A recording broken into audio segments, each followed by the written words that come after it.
हम 1 मिनट में 10 क्वेश्चन देखने वाले हैं जो आपके एग्ज़ाम के लिए मोस्ट इम्पोर्टेंट क्वेश्चन है। पहला क्वेश्चन हमारा है, दो घन पूर्णांक a तथा b के लिए यदि a बराबर BQ प्लस R तो क्या होगा, इसका रीज़न क्या बनेगा। क्या ये ऑप्शन बनेगा, क्या ये ऑप्शन बनेगा, क्या ये ऑप्शन बनेगा, क्या ये ऑप्शन बनेगा। तो यहाँ पर देखेंगे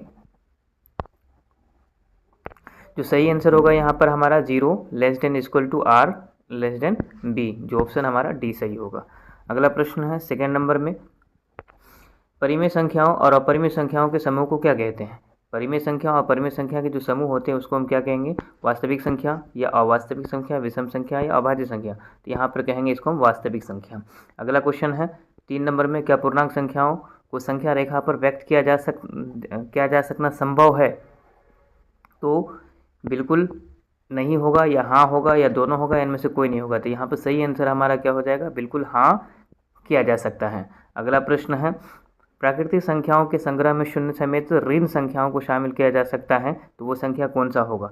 क्या प्राकृतिक संख्या होगी, अभाज्य संख्या होगी, पूर्णांक होगी, या इनमें से कोई नहीं होगी। तो यहाँ पर क्या हो जाएगी, ये पूर्णांक संख्या होगी। तो सही आंसर क्या हो जाएगा, पूर्णांक संख्या होगी। अगला प्रश्न 5 नंबर में है, संख्या रेखा पर पूर्ण संख्याओं का निरूपण होगा अथवा नहीं होगा। होगा, नहीं होगा, ए बी दोनों होगा, या इनमें से कोई नहीं होगा। तो इसका सही आंसर क्या हो जाएगा, बिल्कुल होगा, संख्या रेखाओं पर पूर्ण संख्याओं को निरूपित किया जाना सही होगा। सभी प्राकृतिक संख्याओं के संग्रह शून्य समेत को क्या कहते हैं। सभी प्राकृतिक संख्याओं के संग्रह शून्य समेत को हम क्या कहेंगे। तो यहाँ पर पूर्ण संख्या कहेंगे, प्राकृतिक संख्या कहेंगे, या परिमेय संख्या कहेंगे, या अपरिमेय संख्या कहेंगे। तो ये क्या हो जाएगा, पूर्ण संख्या कहलाएगा, होल नंबर कहलाएंगे। अगला प्रश्न है, अगर पूर्णांक BA पूर्णांक से पूर्णतः विभाज्य है तो BA क्या कहा जाता है, भाज्य कहलाएगा, अपवर्त्य कहलाएंगे, शेषफल कहलाएंगे, या कोई नहीं। तो यहाँ पर क्या कहलाएंगे, भाज्य कहलाएंगे। अगला प्रश्न है,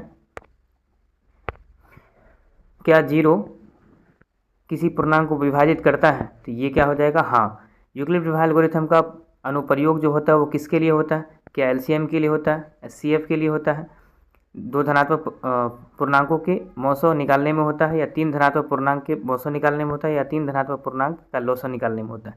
तो 2 धनात्मक पूर्णांक के मौसों निकालने में इसका इस्तेमाल किया जाता है, या फिर यहाँ सही आंसर हो जाएगा हमारा बी ऑप्शन क्या हो जाएगा, सही हो जाएगा। आज का लास्ट क्वेश्चन है, धनात्मक विषम पूर्णांक किस रूप का होता है। 2Q के रूप का विषम पूर्णांक यहाँ पूछा गया है, क्या 2Q के रूप का होता है, या 3Q, या 3Q-1, या 2Q+1 के रूप का होता है। तो सही आंसर क्या हो जाएगा, 2Q+1 के रूप का होता है जो विषम, और धनात्मक सम पूर्णांक पूछेगा तो 2Q के रूप